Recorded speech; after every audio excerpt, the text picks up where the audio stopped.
Good evening, fellow CineNerds. I am your local JP. And I am Bubblegum Master Flash. For this evening's pick, I chose They Live. John Carpenter's and Roddy Piper, Meg Foster, Keith David. It's just kick-ass, old-school, cheesy 80s movie with mullets, sunglasses, flannels, construction workers, aliens, awesomeness. And sunglasses. I said sunglasses. Oh, did you? I didn't say, I should have said bubblegum in the mix, though. Yeah. Yeah. But we're all out of it. Yeah, we're all out of it. Time to kick some ass. Let's do this. If you haven't seen They Live, I highly recommend you see this film because brief synopsis, real quick. I'll just go over it. Do you want to read it? You got to pull it up to read. I've got one right here. Okay, go ahead. I'll let him read it. Drifter John Nada, played by Roddy Piper, stumbles upon a pair of sunglasses that reveal the world's hidden messages. He discovers that advertisements and media are actually propaganda, controlling people's minds. As Nada investigates further, he uncovers an alien invasion where extraterrestrials disguise themselves as humans, manipulating society. Joining the rebellion, Nada fights against the aliens and their human collaborators, leading to the final confrontation that will determine humanity's fate. So, before I spiral, because you're going to hear a different Ryan on this one. You're going to hear a little bit more of a serious Ryan, because unfortunately this movie has a lot of political themes and a lot of things that are very relevant. I think this movie's more relevant now than it was when it was made. Well, all day long with Google and Facebook listening and showing us stuff to consume and buy just by listening in on us. And yes, it happens. I have talked about random shit and all of a sudden it'll show up in my news feed to buy. This is the 1980s version of what's happening today. I would, if the movie didn't end the way that it did, I would absolutely applaud the idea of a sequel with modern day applications because, yeah, wow, there's a lot to unpack here. But on the positives, and it's a whole positive. The movie is amazing to me, but some of the fun little tidbits out of this. So I started the joke with the bubblegum in the beginning of this, and I wanted to talk about that line just because the line that Roddy Piper made famous with this movie was, "I came here to kick ass and chew bubblegum, and I'm all out of bubblegum." And I love that line, and I didn't know, but Roddy Piper wrote that line himself. Oh, it was a complete ad-lib, and the thing is, that's why I have said for years, Piper is my all-time favorite 80s and early 90s wrestler.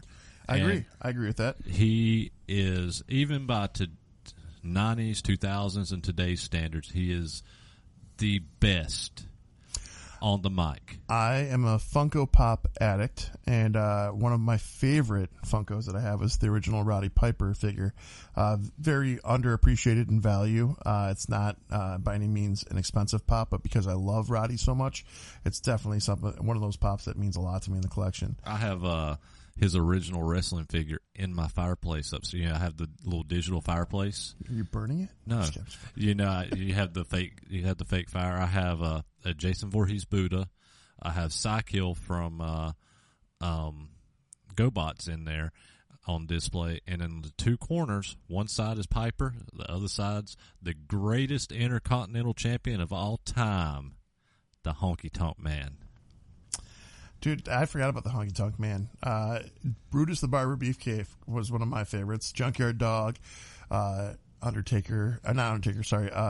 Giant, and then, Hulk, of course, Macho Man, Ultimate Warrior. That was such a great era. Yeah. But yeah, so he wrote that line, and the way he did it was he had all these lines that he brought to John Carpenter, and he would say, "Hey, so I have these lines ready to make fun of other wrestlers, and this is what I got. If you want to take a look at that, we can use any of those if you wanted to use those." And Carpenter looked at it, and he's like, "Well, I don't really care for that. I don't care for that. But that one, I can work with that one." And he chose that line, and that's what became such a famous one. So that was cool. And then on the set of this movie, there is essentially a what is it? shanty town, if you will, I guess is the right term to use. It's like a little homeless camp. Village, because the whole theme of this movie is the middle class are being pushed further into poverty. People can't get work. He's kind of a nomad himself, John Nada, and which I didn't know, this whole thing was inspired. Carpenter found an old comic book called Nada, or it was like 8 o'clock in the morning, Nada, something like that, and that inspired this whole movie. You know that, and I don't know if you read this anywhere, but a lot of the homeless in the homeless camp were real homeless. They were real, and they got a paycheck and they got fed for it. So that was that was a class act thing for Carpenter to do for sure. But essentially, there's the upper elite in this movie are all aliens that have invaded us, taken us over. They're using propaganda and marketing tools to brainwash us and make us see them as humans. We don't see what they really are. And in Nada's adventures, Roddy Piper's adventures, he finds a pair of sunglasses, an odd pair of sunglasses from this church that's adjacent to the shantytown, right? Wasn't it in there? Yeah. Yeah. Straight across the street. He gets his glasses, and when he puts them on for the first time, he doesn't realize what he's really seeing, and he starts seeing the differences. Like, as he takes them on and off, he sees what's going on, and there's all these black and white boards that say, obey, listen to authority, consume, all those things. And then in addition to that, he can see these vibrant colored aliens that are, well, not when they're behind the sunglasses, but when we see them, they're this like crazy royal blue with a red, and then they have silver shiny eyes. They're really cool looking. But throughout your coming and goings, if you haven't seen this movie and you see a billboard that says obey, and you see this odd alien creature with big bulb eyes and a red and blue tone, that's the creatures from this movie, the aliens. And basically he gets a little crew of people together, which is Keith David, Meg Foster, and they want to take out the signal, the amplifier system that is essentially broadcasting so that we all see these things as this and need these glasses. And a great story unfolds from there. Great classic 80s action. But the whole thing for me with this movie more than anything is that, you know, like JP said, they're listening. They're, you know, and you can say conspiracy theorists, whatever you want to say, but to pretend that the government isn't listening in on our devices, to pretend that the AI that we've created, to pretend that, I mean, my TV is voice automated if I wanted to. I've got it turned off, but you can walk into my living room and say TV on, and it would come on if I had it set up. There's a point where it's too much, and we are trained essentially to bark like a dog, sit like a dog, roll over, the whole bit, by how we have our commonalities and our standards. And the fact that it's the upper elite and the people who are rich that are most of these aliens in this movie, it was a reflection of the upper elite and the upper class in back in the 80s when this was made. I think Carpenter was quoted as saying that it was inspired off of the Reagan-centric era. Oh, yeah, absolutely, yeah. And we get another John Carpenter team up with Keith David. And I fucking love Keith David. He's got that voice. Yeah. He's got that sexy voice, man. Everybody says they want Samuel L. Jackson or somebody like that to narrate their life. Keith David. I want Keith David to narrate my life. Okay. Moff Gideon for me. No, there's a bunch of people that have really solid voices. It's not all Samuel L. Jackson or Morgan Freeman to me. I think there's a lot of solid voices out there, but Keith David has that. He's got one of those bassy, low voices that just makes you feel calm when he's speaking. Talking about Moff Gideon, do you remember a horror film that he was in when he was really young? Oh, I was going to say Abigail, but when he was really young. No. Go back and watch it. Maximum Overdrive. Dude, I haven't seen that one probably since the 80s. Do you remember the guy that dies in the video game room? No. It's been a long time. It is him, and he is young, and yeah, that's crazy. All right, well, every time we talk about older movies that I haven't seen, I may keep making a list and keep trying to go back and catch up. But and I'm always naming something new for you. I'll take it all in. So prior to this, you know, you've seen us doing the franchise episode, the double feature episode, and I'm going to push JP for this, and I don't think he'll have any problem doing this, but I think we should do a B movies episode. Just find the craziest, shittiest, cheesiest things we can find, and that's what we watch. We're going to do like a top 5, or are we going to watch them? Either or. I'm good with whatever. Or both. Yeah, we can. Maybe we'll do a month of B movies that we do. I want to drown people with a month of it because we've got enough material to work with. Don't get me wrong, but that would be interesting because I'm sure we could each throw some curveballs at each other. But back to They Live. This movie literally freaks me out. If you can apply this movie to current days, though, with our cell phones being in our hands, because this one in the 80s, it was just the TV broadcasts and the radio signals that they're using to convey this message. And so now, if this were something in real time happening, then they could use our phones because they're always in our hands. We're always with them. They can use the TVs now. They can use anything. I mean, it's just the applications are limitless. And kind of scary, especially everything we've had to come into contact with lately with, the threat of war always there. You got Ukraine, you've got Russia and China, you've got natural disasters, everything. There's just something that they can always twist. And what you pay attention to, what you find out, I saw a comedian the other day making this comparison. What did he say? He said that Canada and U.S. are like if a kid had to choose between two parents in a divorce, and they chose to live with the mom, they lived in Canada, and if they chose to live with the dad, they lived in America. And the dad would say, go get a gun, go get a beer. It was kind of more that tough, resilient thing with U.S. and that, but those things factor into me in the big picture of things and how we all receive information. Because he started going further with that, and he started talking about the difference in news outlets between Canada and America. And the news in Canada, he was like, oh, the town hero, our resident beaver attraction is feeling sick today. He's under the weather, and they're just making it all calm, polite.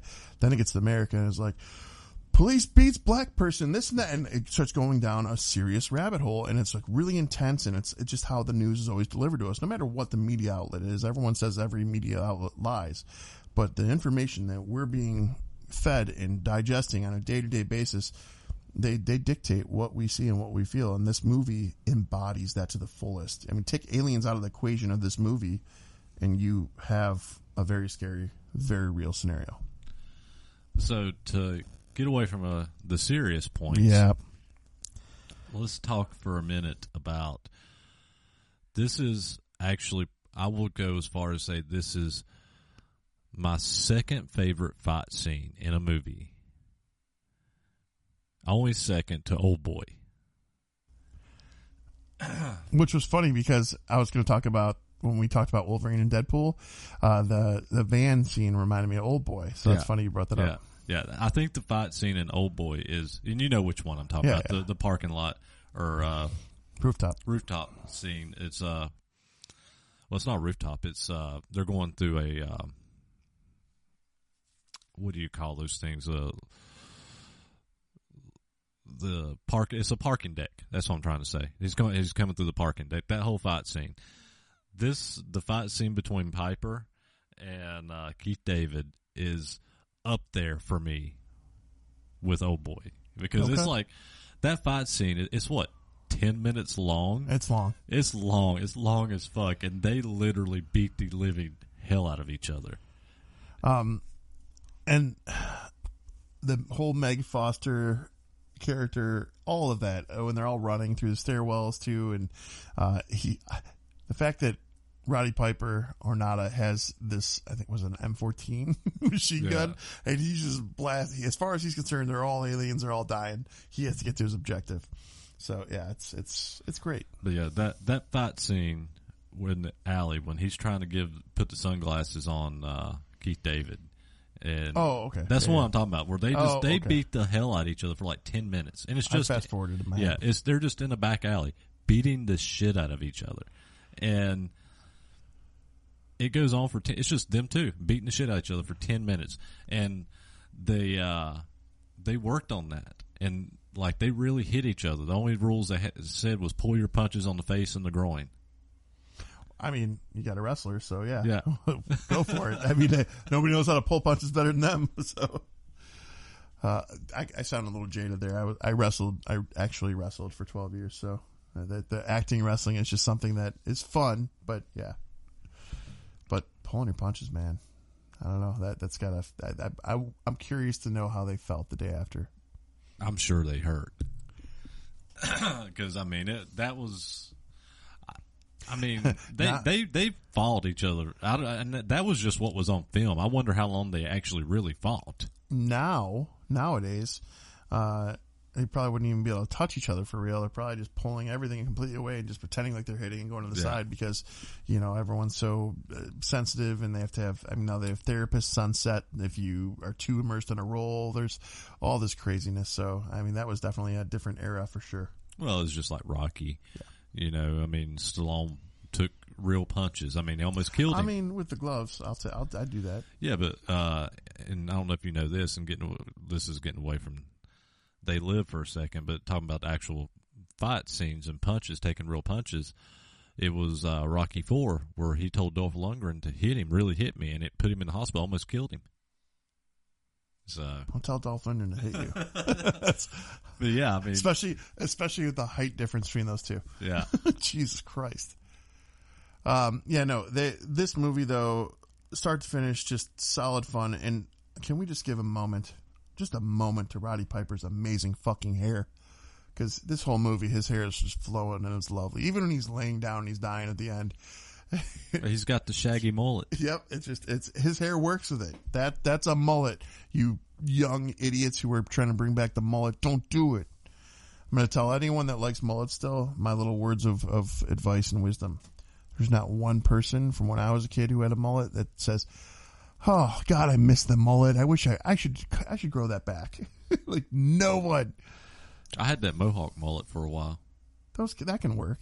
That's different. That's a little different. I have to see this. I don't know. It was just like a year ago. Oh, the faux hawk. Yeah. Okay, well, no, it wasn't the faux hawk. No, I had the long strip. I only shaved right here, and then I was letting the back grow long for a while too. That's just a regular mohawk. I think you're good. I think you're good. You're safe there. Why did you have a mullet prior? No. Okay. No. Inquiring minds want to know if you had a mullet now.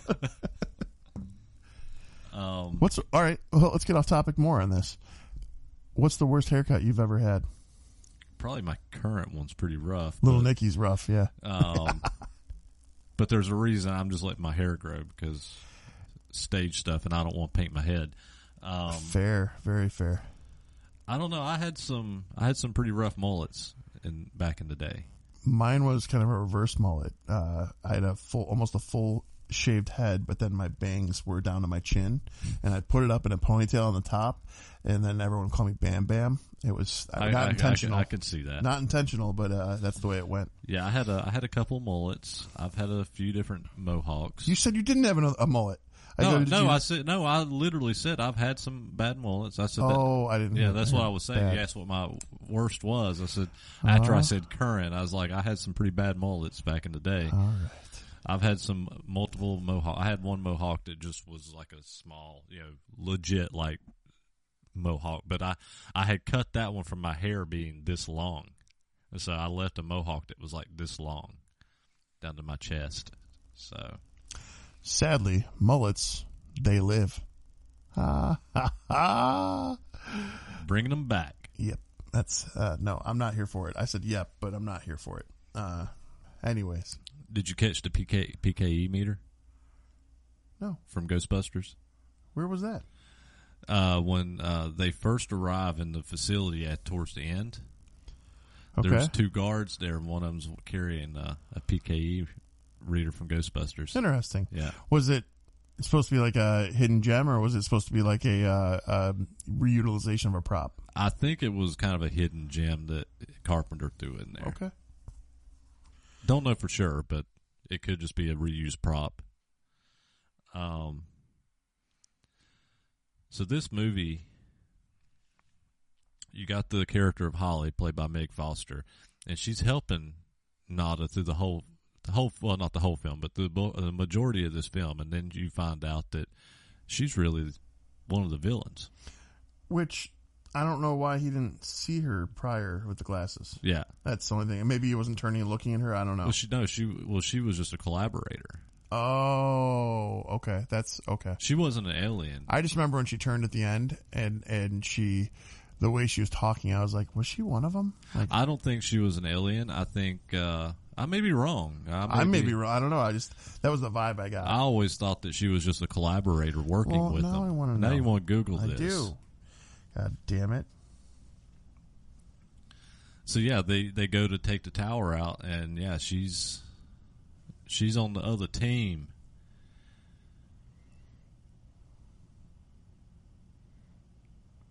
Keep talking. All right. So the end of this movie, now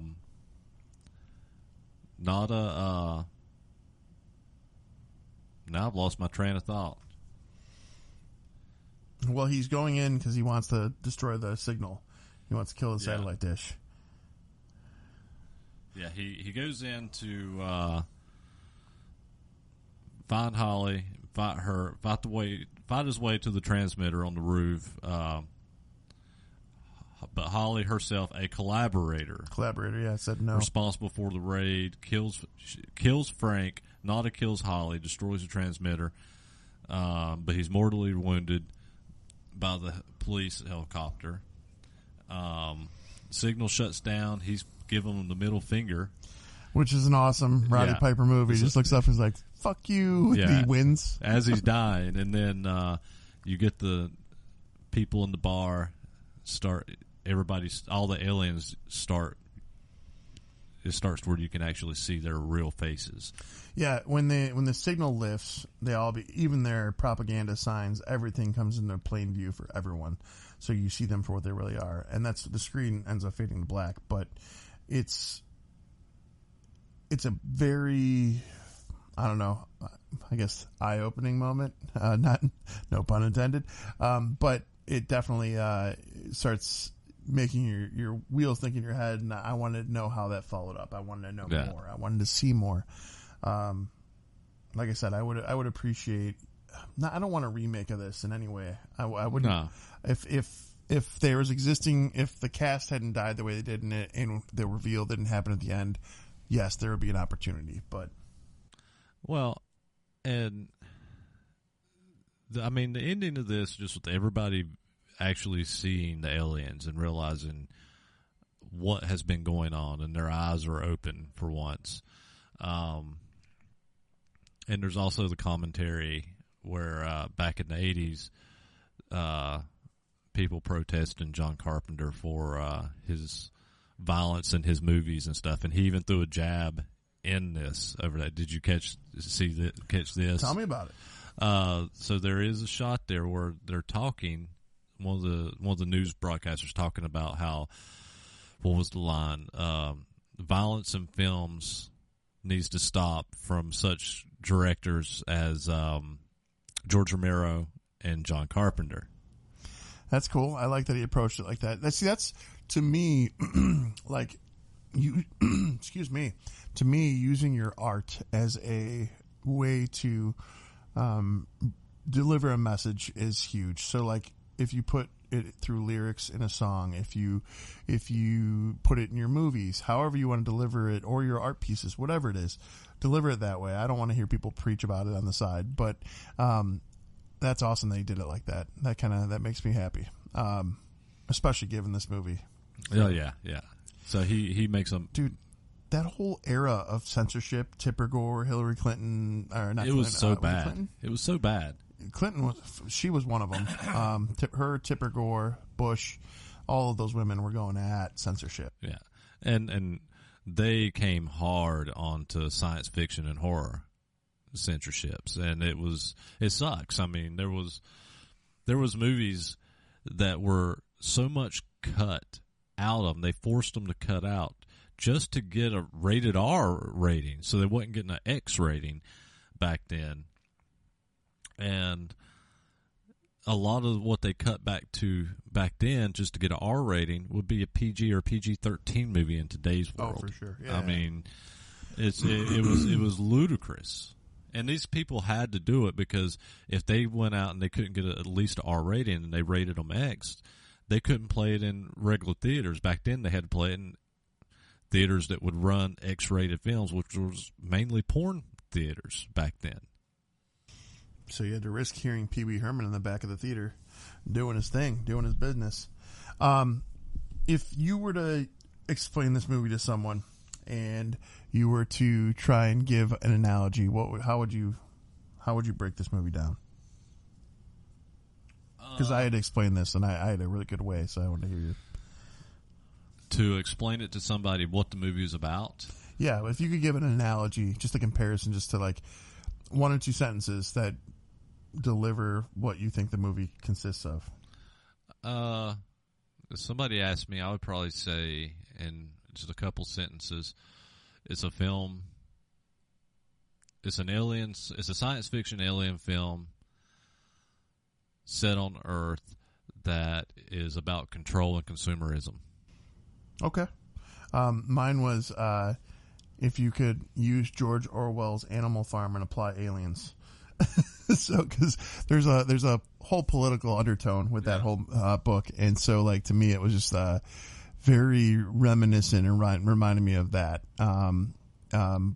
But yeah, it's just, I don't know. There's so many creepy aspects of this, especially like, so if any of you haven't watched this and you guys intend to watch it, I actually really, this is one of those times I wish James were here, because this is one of those movies I think that James would actually really appreciate, because he gets into stuff like that where he believes, society's out of control. But he hates aliens. He does, but I think this one, because we got a wrestler in it, we got there's a theme that applies to today.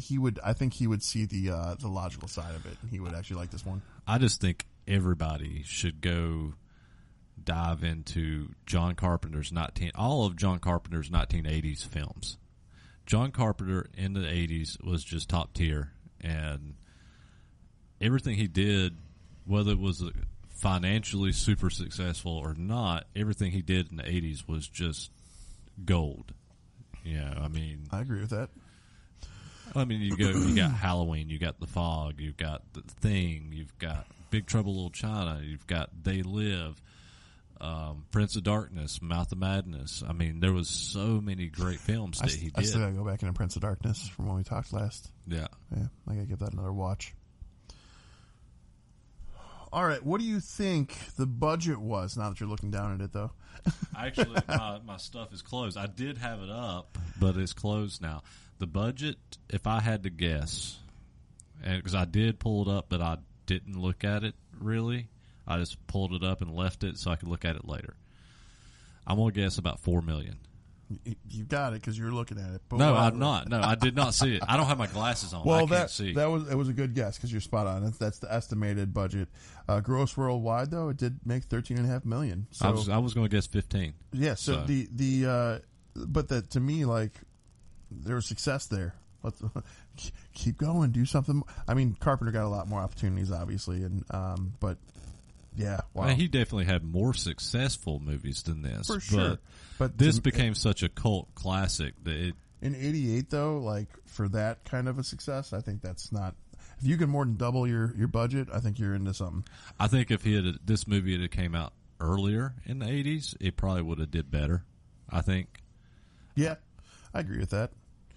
You know, movie, I've got to go back down this road, and I got to explore it, but Critters, the franchise. I have all the Critters. Yeah, I was thinking about 80s movies that I haven't revisited in a while, and Critters, the whole franchise, I wanted to go back to. Honestly, I mean, part 2 is my favorite. I like part 2 better than the original, but I fucking love part 4, Critters in Space.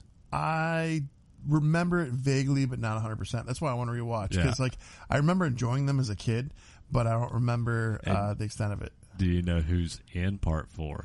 The cast, when you look at this cast, I'm going to pull it up, because when you look at the cast of Critters 4, you're going to go, holy fuck.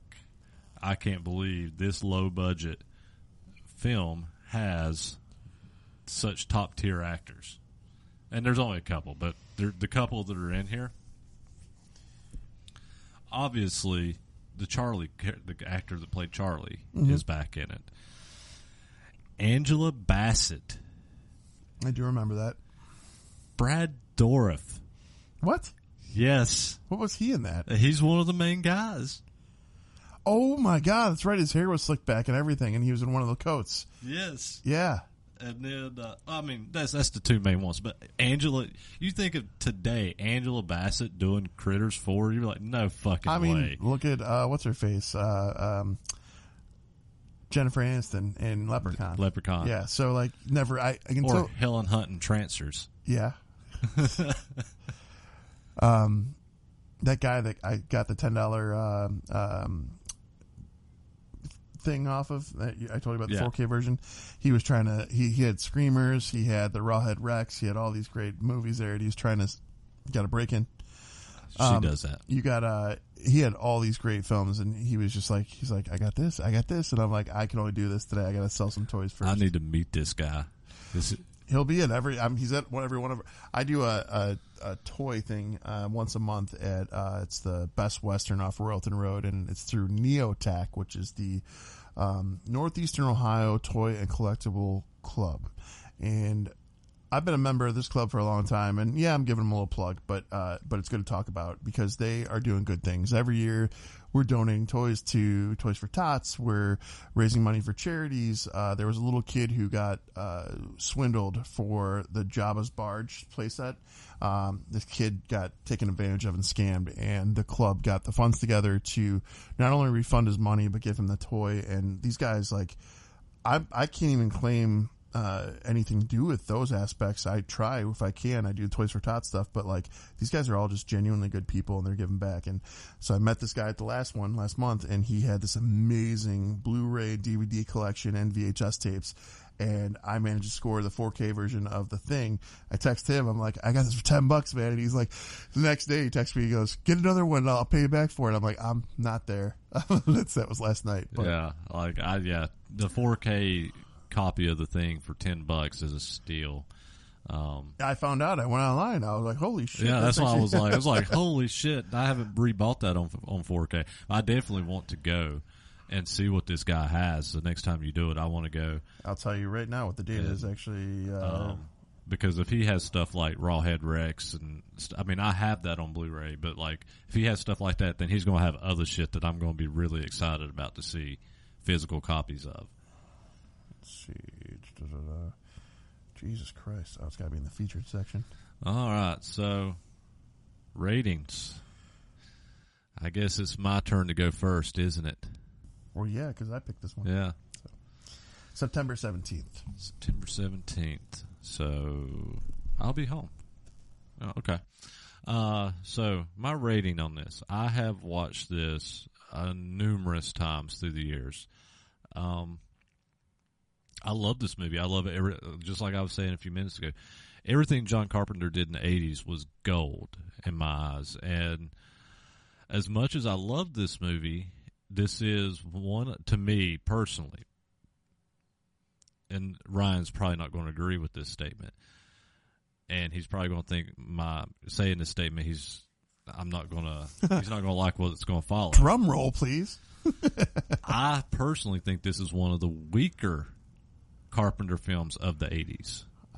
I think okay, go ahead. But you also have to remember, I also stated everything he did in the 80s was gold. So even me saying that, my personal opinion, I think this is one of the weaker films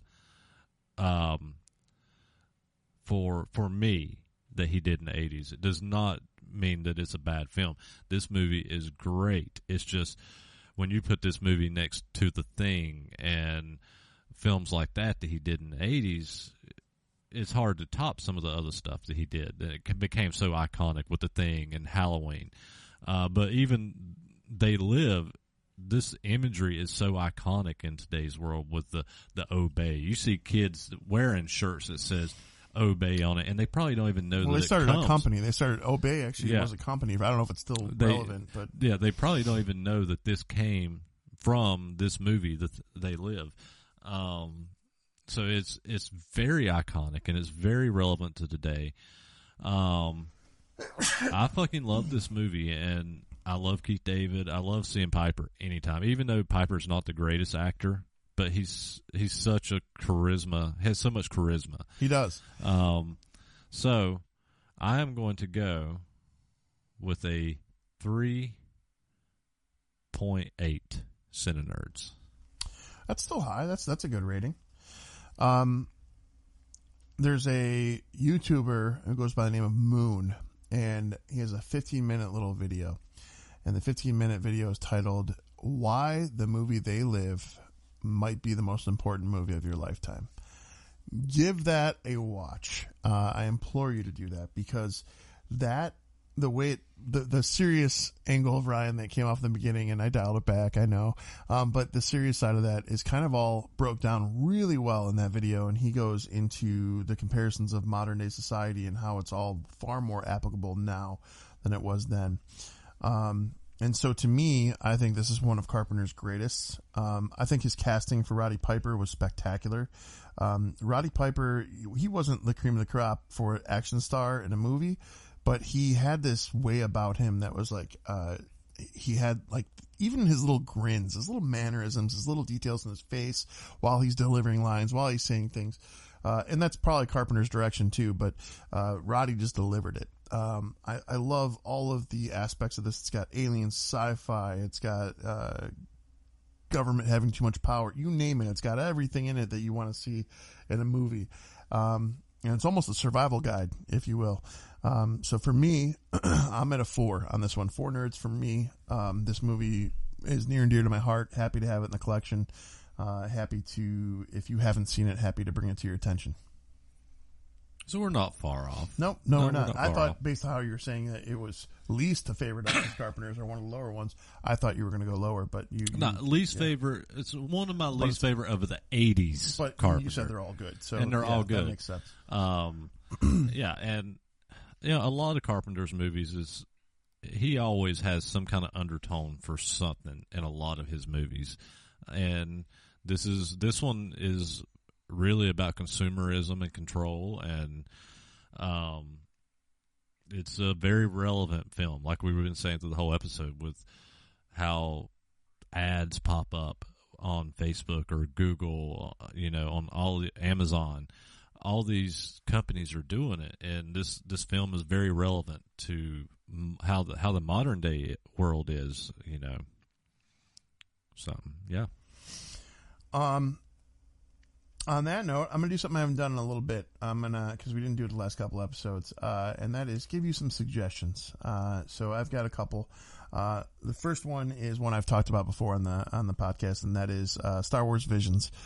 I've been rewatching it. I just love it. First and second season. I love the individuality of every episode, the uniqueness, the original storytelling. It gives me an extension of more Star Wars, so I'm a big fan of that. And the other one is for you guys who like the possession-themed TV series. I got to finish up the show Evil recently, which is on Paramount Plus, and I believe Netflix now as well. But I don't think Netflix has all the seasons. But I got through the 4th season, which is the last season. They canceled the show, but they gave them the opportunity to finish that 4th season at least. But they had already opened up so many different doors in the first 3 seasons that they had to hurry the 4th season, and that bummed me out because it was such a good show. But I still highly recommend anyone watch it. Give it a check out, if you will. It's a team. You've got a priest, you've got a psychologist, and a scientist who basically work for the Vatican. They go around and try and dismiss any kind of fraudulent claims of possession and things like that. And the way they go about it's kind of quirky, kind of evil. There's demons that are trying to fight against them during the process. So it's just kind of a good, fun, possession-style demon show. Okay. I've got a movie series and a TV series I'm going to recommend this time. And I'm going to recommend, because by the time this episode airs, it should be on Netflix. And Netflix just bought this. It was originally on Starz. And depending how this series does, it was canceled on Starz. We may get a Netflix 3rd season of this. So I'm going to promote it a little bit because I really love this series, and I'd love to see a 3rd season of it get made. The TV series Heels. Okay. The wrestling series called Heels. I know what you're talking about. Starring Stephen Amell. That series is so fucking good. Those first 2 seasons are top tier. They're fucking great. Is it about the female wrestlers? There's female wrestlers and there's male wrestlers. I mean, it's just about wrestling. Okay. And it's a really good drama series about wrestling, and it's so good. If you're a fan of Sons of Anarchy and stuff like that, and you like Stephen Amell, and you like wrestling, you're going to fucking love this series. And by the time we release this episode, those first 2 seasons should be on Netflix, because I think they release late September.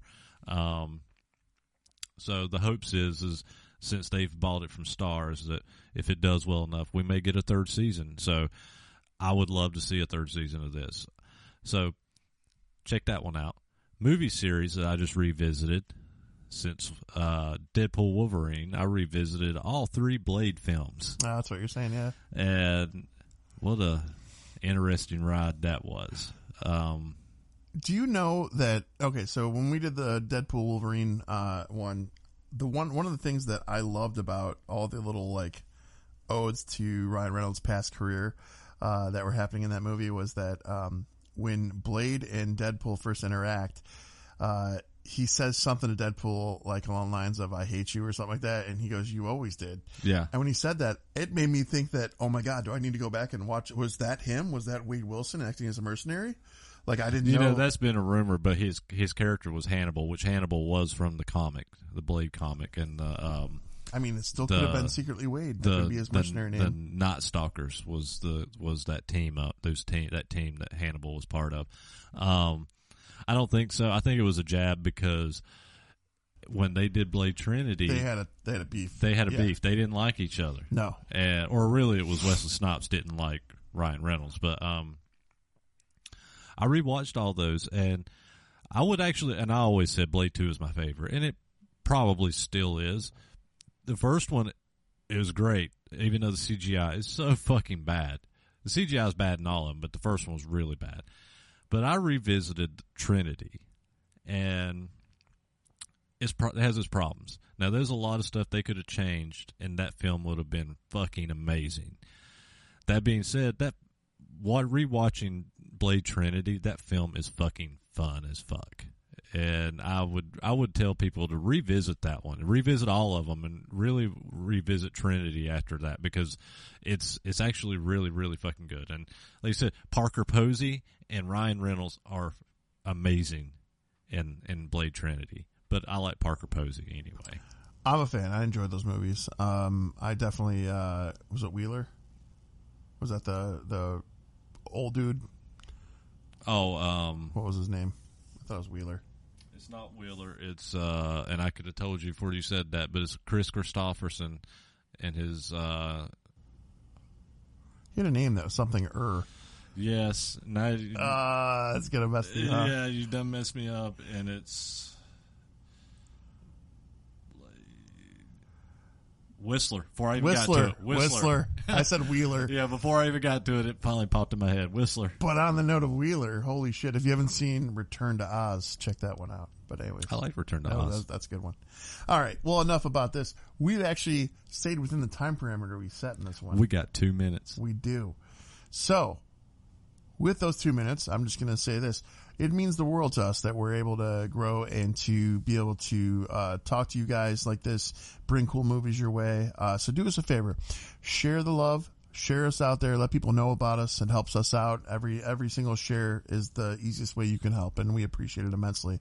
And that aside, 3cinenerds at gmail.com is our email. Please send us any kind of commentary, suggestion, anything you got. And then for your audible listening pleasures, check out our Facebook link in the bio for our link tree, and you can find what you need there. Write a review, share our page, invite your friends. We have a lot of really good episodes coming. Some of them we've already filmed, and some of them we're getting ready to film. And I think this October, all these October films coming, you're going to absolutely love. We've got a really great selection coming up, I think. So, yeah, review. All into the culmination of Halloween itself. Yeah. So, write a review, invite your friends, and let them know we've got a hell of an October set up for you. Most trick-or-treating is 6 to 8 on Halloween. Guess what time our live chat starts? 8 o'clock. Fuck yeah. So you can go right in with your adult beverages. after taking the kids trick-or-treating, and just pop us on and pop in that chat. Or while you got them out trick-or-treating, have an earbud in. Listen to us. Well, they'll be done by then. Well, but if they're still out and about. But if you want to really creep kids out, you can just play our older episodes out in the speaker. I digress. Anyways, thanks for tuning in. Thanks for listening. We love you guys. CineNerds out. Later.